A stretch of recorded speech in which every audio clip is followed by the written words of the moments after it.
Leon, obviously another sign of great stability to have the two guys back on to lead the club again.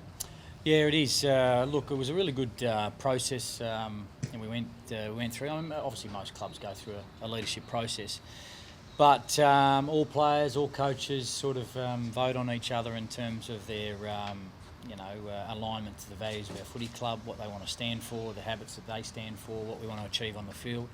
And from there, we obviously come up with a leadership group, and obviously our captains and vice captains. So to have Phil and Callan lead our club for the 6th year in a row is a great sign of stability. But also the guys behind me as well that have been here for the journey, to have them involved in our leadership group as well is just, it's great that they've all come through together. Steve's a vice captain now. Can you tell us about that move? Yeah, look, it's. Obviously Heath was our vice captain in the last couple of years. Myself and Heath had a discussion last week about it. It was actually Heath's suggestion to say he thought that it's time for one of these younger guys to come up and take that extra responsibility, which I agreed on. And so it was a really good proactive move from him. And Steve has been at the club from day dot with Devon and with Dylan. Josh came a year after that, so. These guys have seen the upsides, they've seen the downsides of the footy club of building it from scratch, and it's great to have these guys come through together.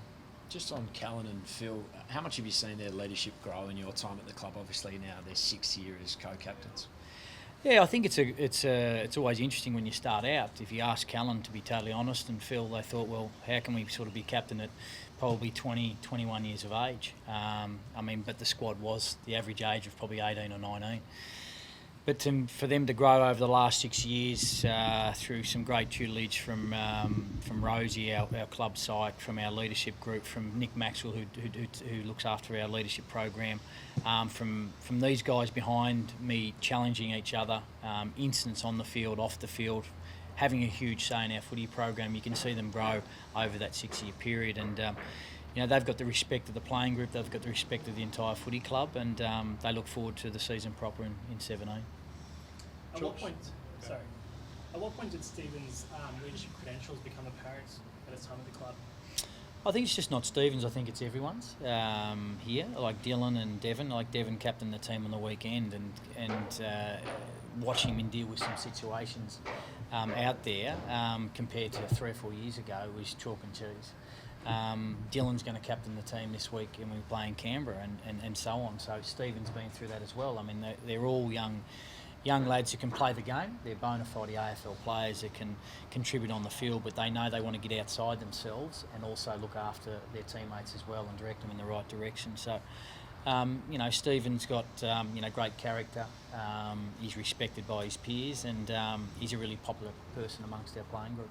Josh Kelly's a new face. He had a run as captain in Narangba. Tell us about his progression as a leader.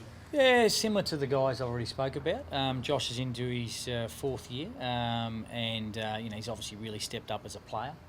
He's probably had his breakout year last year, playing out the wing and a little bit through the midfield. And clearly he wants to take that next step of saying, well, I can contribute more, not just as a player. And we really wrap with that, and he's clearly voted in by his peers to help lead this footy club going forward. And I'm looking forward to his football growing, but also his leadership as well. Leon, you talk about him leading the footy club coming forward. It must give you a lot of confidence in terms of where his contract situation's at. Look, we separate that. I mean, all these guys are going to go through contract negotiations. Whether it be Stephen, whether it be Phil, Callan or Josh, we're really confident that the environment we're sort of creating here, that they want to be here, that'll take care of itself. We've already clearly seen Adam Tomlinson recommit, Stephen Cornelio recommit, John Patton recommit. So that'll play out in its own time, and our guys are really open and honest about it all. Our club do a really, really good job in that sort of part, and I'm confident that'll get done down the track.